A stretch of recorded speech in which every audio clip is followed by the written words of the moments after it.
Hello everyone, it is I, not Maria, and welcome back to the channel. If you are new here, my name is Maria. I do vlogging, I do crafts, I do fun, chill activities, but today we get to do some reflecting.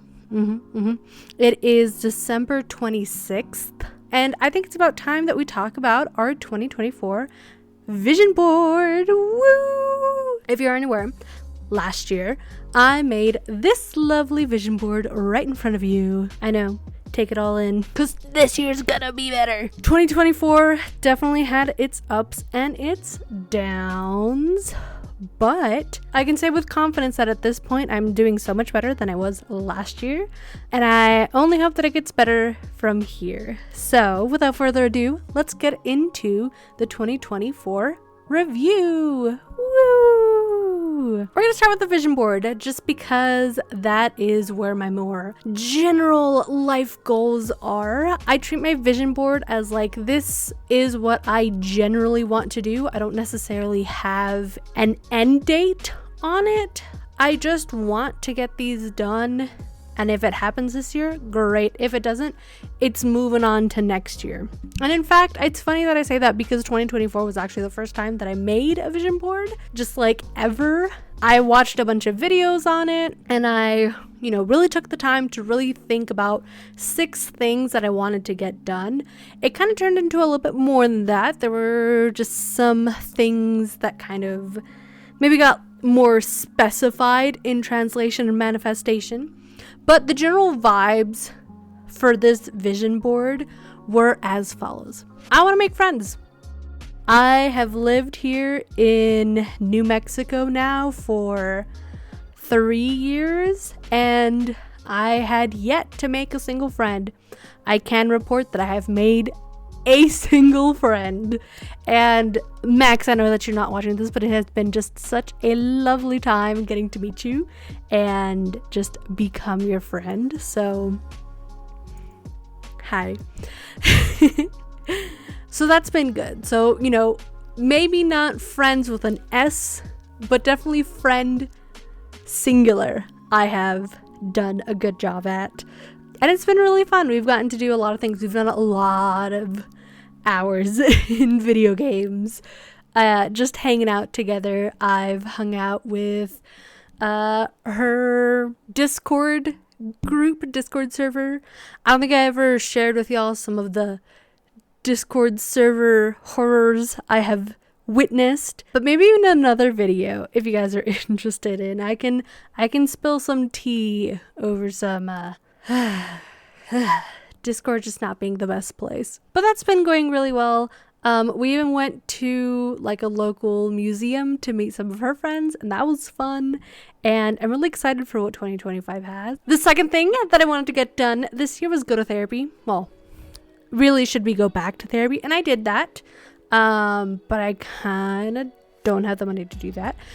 So we've been working on just other ways to work on the old noggin. I also wanted to be more active on social media.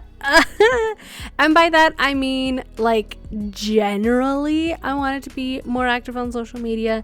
And I think I did that. I maybe wasn't the best with it on TikTok, which is fine because TikTok's scheduled to be banned or something. And I think now's a good time for me to stop using TikTok anyways, because I have just been doom scrolling forever. The algorithm on TikTok I find to be just stronger than most other algorithms, and I swear it's like I can feel when they're changing it. I like the chill vibes of TikTok. I like how things are just not that serious. I say that, and yet I love listening to people make short form video essays. I know the discussion, intellectual discussions part of TikTok is a whole nother beast. And honestly, it has been so nice to just get so many like perspectives and so many different like layers of an argument, or like layers of nuance. And I say it like that specifically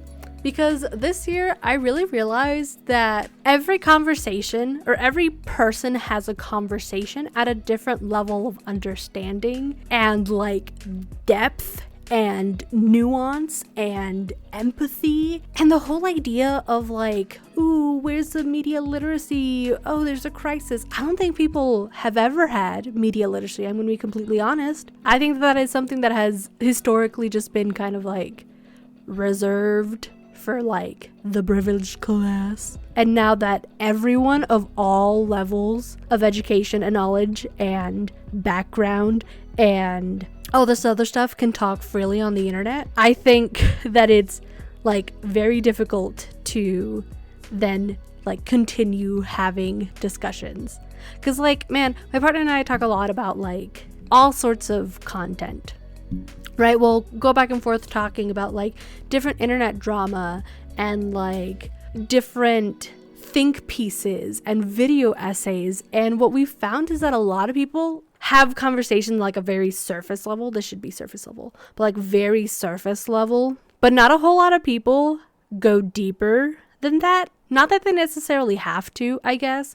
I think that it is perfectly fine for people to serve as like an introduction to progressive ideas. However, I think it's frustrating when like everyone stays at that level and like the few people that really kind of dig deep and like really reach their hand in to grab some of that deeper knowledge, I feel like they're just not doing that anymore. I have noticed that a lot of creators that I like to watch have just had videos where they talk about all of these like all of these issues, and they're all just symptoms of capitalism, but like they don't say that. They're like, oh, I wonder what it could be. This really makes you think, doesn't it? And it's like, girly, is there a male version of girly? Girly / gender neutral. I know that you know what the issue is because you have blamed capitalism for these issues before. So why aren't you doing it now? Anyways, that's a small rant, but I have been more active on social media, just not like on me being in social media. I think things are fine, and then algorithms keep changing, and I'm always just so upset whenever I open up the internet. And so like I go onto Instagram and I watch my little Instagram reels, and they're just so lighthearted, so fun. I watch funny little cat videos. Just, take 2 seconds to not just be drilling down the same depressing or like shallow content. Just hasn't been the best. I looked into Blue Sky, but it looks like it's just like being on Twitter, which the moment that Twitter got bought out, I was like, nope, I'm not going to be on here. And hey, it has been the best decision I've made on like social media usage. Twitter was not very fun. I was deep in Sims Twitter and it was so fun, but oh my god, every now and then I'll get like a glimpse of what's happening over on Sims Twitter. I'm like, wow, I'm so glad I'm not there anymore, because I would just be so upset every day to be on there. So I have been more active. It's just been a little different. I feel like I've been fairly consistent with this YouTube channel. I mean, like I've had to make less videos, but that's okay. I'm okay with that because I feel like, dude, I got a full-time job this year. Like as soon as January started, that's when I started working full-time. So I just haven't had as much time as I have in the past to give just lots of content, but that's okay. I'm having fun. One of the big things that I did want to work on was increasing my social media followers and all that good fun stuff, and I did. I've had like 50 more of you on here this past year, which is really exciting. Hi. I really need to get back to uploading YouTube shorts. Maybe that's where I'm gonna start uploading stuff to, because oh my god, social media is kind of a hellscape right now. I really just wanted to monetize my YouTube so I can get slightly more income, especially as we've been transitioning to like a different with my partner's job, and it didn't happen, but that's okay. I am very far from being able to monetize, but that is a-okay because I'm still having fun. I mean, like, this whole YouTube video thing wasn't for me to make money off the bat. I really just wanted something creative that could get me pulled out of my depression brain, which it has been. It has been really nice to just have a place for creativity, even if I don't like editing the most. That's okay. I still get to be creative and have fun and have someone to talk to. So like, hey again. I really wanted to explore some things with my style. I wanted to be just on my notes, I say that I wanted to be more androgynous, but it's not entirely true. I really wanted to work on having more outfits that are like masc and femme, for lack of better verbiage. Masc and femme being like masculine and feminine, and I think I've been able to do that. I've been able to make a lot of my work outfits more masculine, which has been just very, very nice. And I know that I look very pretty, very feminine today, but that's just kind of where I like to be. I either like to be mistaken for a boy or as a girl. Actually, did I mention this? I'm non-binary, by the way. Hey, hi, hello. Have fun. And I did explore my style a little bit. I wasn't able to recreate the outfits that I have on my vision board, but the general vibe I feel like I've been able to incorporate. Not that I have like a whole ton of clothing that I bought this year. I think I got less than 10 items that I bought this year, like clothing pieces. I got 3 button-up shirts that are more like summer clothes that I need to mend. I know. It's been like 6 months and I still have to mend them. I got a pair of cargo shorts, some cargo pants. I got 2 new pairs of pants that are more like, one of them is more like utilitarian, I think is the word. And the other one is they're just black work pants. I got like a sweater. I got a frilly fancy top. Oh, that's not true. I did get a little bit more because I got a couple of things around my birthday, I think. I know I got like a cute little red dress, and I got a white frilly top. Ooh, and 2 little halter necks. So like not that many. This isn't something I put on my vision board because how do I really quantify this? But I have actually been trying to like just purchase less overall. And I know that like 14-15 clothing items sounds like it's still a lot because that's a little more than one every single month. But I've just bought them in like small pockets, things that are on sale.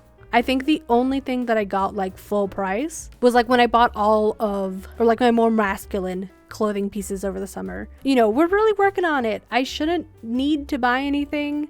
I have been having a little bit of issues because I have been getting weight, so things don't fit me. But I think I'm at a place where now I just can really experiment with my style and put together pieces in new ways. So I'm excited for that. I've got some Pinterest stuff that I want to work on. I've got some really fun ideas of ways to make the outfits just a little bit more me and to make them just fit into my work cycle, really. I also wanted to go back to school. I didn't quite do that, but that's okay.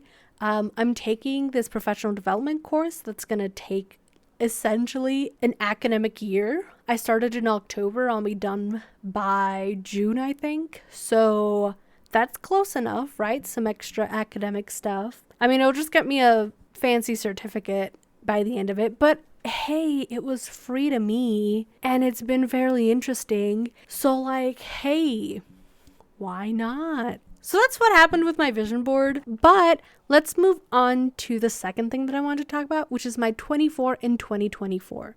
Now, this is a bullet journal idea. The general premise is that you choose an amount of items or activities to do throughout the year that correspond with the year. So 24 things in 2024. And like, I actually didn't even do all that many things this year. I didn't go through my list as much as I wanted to, but that's okay because a lot of the things that I have on there, I do want to try in the next year. So like, I'm not super upset. Like, one of the things that I wanted to do was to get the hairstyle on my vision board, and I didn't because I did something better. I know. I chopped some layers. Earlier this year, I had like nice long hair. Really, it was just me not taking care of my body and just leaving it to rot. But instead, I have just shorter length hair. It is more like layered, so it is kind of giving the vibe. But instead of having that bottom layer be a different color, have some dyed hair, I actually got an undercut, which I'm going to show you. It's not grown out right now, but it is a little bit. So it's like the complete underneath of my bottom layer of what would be hair. And honestly, it's been so nice. I did it after my 25th birthday party, and literally I have never felt better. I have never felt just more happy in my hair. Like, I still have the top, all of this hair, but like, it feels like a weight has been lifted. Like, I know that I need to cut my hair when I start getting headaches because my hair is too long, and now it's like, wow. I'm used to my hair being fairly thick. I have a lot of like the double follicles or whatever. It's like two hairs coming out of the same. Anyways, so my hair is fairly thick, but just removing that underneath layer has made it just so much easier to work with. And I love the like added edge that comes from having it peeking out whenever I've got it like up in a ponytail. Love it. I think everyone should do that. I think everyone should get an undercut at some point in their lives. I've literally been wanting one since I was like 15, 16. So this is like me finally doing that for myself. And honestly, I want to keep doing it. I love it so much. I'm thinking I might do this part in the future, but we'll see. I wanted to do some body modification this year, and I didn't really get to do that. I want to get a nose ring, like one right here. Is that a septum ring, or like where it goes? In fact, I have some like fake piercings that I'll like put on every now and then, and it's like, yeah, actually I do still want this. So maybe next year, maybe I can do that for my birthday or something, because I do want one. I quite like it, and I already have jewelry. Like, I have my ears pierced, so why not? I think it really brings something to the face, so I'm excited for it. Because the other thing that I do want to do is get a tattoo, but I don't really have anything that I would like to commit to. There are some good places nearby that do tattoos, but there is one specific shop in Austin that I would like to visit for a tattoo. I'll show it on screen. This artist has some of the cutest things ever, and I desperately need to be like tattooed by them. I really wanted to go to an anime convention. At this point, it's been almost 5 years since I had been to an anime convention. My last one was Middle Tennessee Anime Convention, so MTAC, that's where I would go to. I think the last one was in 2019 because I was still living in Tennessee and I was still with but honestly, I really liked going to anime conventions so much that I was really excited to try out the one that we have here. I went to the Las Cruces Comic Con, and it was honestly pretty fun. I went with my friend. Hey Vax, hey again. But I went with my friend, and we just had a good time. We're planning on going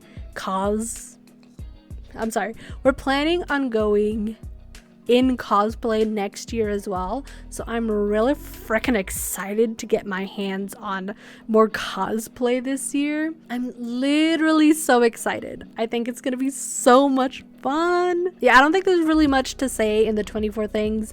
I don't have a whole lot of notes because I really didn't have much to say on this section, just that, hey, things didn't go as well as maybe I wanted to, but I do want to continue doing some of these things into next year. You'll just have to check one of my upcoming videos for that. The last thing that I wanted to talk about was my media consumed, like all the media consumption that I've done this past year, which maybe isn't completely true because it's just movies, TV shows, and books. Oh, and games. I could have included Maybe I should have. Should I for next year? I'm unsure on whether I should or shouldn't include like YouTube videos or like things of that matter, like shorts and things that, what is it, like the short movies or whatever that people upload onto YouTube. I don't know. But I do want to say that it was a really good year for consuming media. I think that some very fun media came out of 2024. I want to make a whole video just putting everything that I consumed into a tier list, so also keep out an eye for that. But it was a really good year. I can do a small list of things that I really liked that came out this year. Lisa Frankenstein was really good. Chef's Kiss, I love that. I was watching Has Been Hotel when it came out with everyone else. Ugh, very fun time. I just finished watching Gentry Chow versus the Underworld. Obsessed. Literally so much fun. Were there any good seasons that came out this year? There was that Bridgerton season, right? That was fun. I don't remember a single thing, but that was... Actually, you know what? I don't like that they separated into 2 parts. That wasn't very fun. I can't think of anything else. It's in a different page of notes, and I really don't want to spoil too much. I will say though, I got really into watching queer stories towards like the middle of the year. I don't know, it's like something just opened up inside of me. Well, okay, to be fair, I have been doing a lot of self-reflection on those kind of things. So I started watching queer media, and oh my god. There's so many good stories that like watching non-queer stories is super freaking boring. It is just not as fun as watching queer stories, queer romance, queer friendship, queer just everything. It's really filled my heart and soul. I also finally got around to just watching a lot of content that I have just kind of been meaning to watch anyways. So that's been pretty fun. Although it's also interesting to consume this media now, 10, 20 years after it was first like aired or first produced, and to see how much of that media still has relevance in 2024, but also like, god dang, so many things have changed. Society has really changed over the past however long. That's been an interesting thing to deep dive into. Like I said, a lot of it has been like from watching queer media. Like I watched But I'm a Cheerleader and Priscilla Queen of the Desert. Alarming how it's still so relevant, and yet wow, we really were making just beautiful queer stories. I laugh only because gosh dang, I want more. I need more. It's been such a lovely year. If you have taken the time to watch this video, hey, thank you so much. I really appreciate you being here this year. It's been just such a whirlwind of a year. Maybe not whirlwind. It's been both a very stagnant year and like a very confidence boosting year. So I really appreciate you being here for this journey that I've been going through, and I really appreciate you being here, supporting me, and just kind of hanging out and vibing. This channel means a lot to me, and it just brings me so much joy whenever I get messages or comments from people just saying how much they enjoyed my video. Maybe it is the people pleaser in me, or maybe it's just the idea that I am reaching someone else and that I'm making their day feel better. That just really gets to me. I really appreciate you guys, and I hope you have a lovely 2025. This is Maria signing off. Let's get the next year started.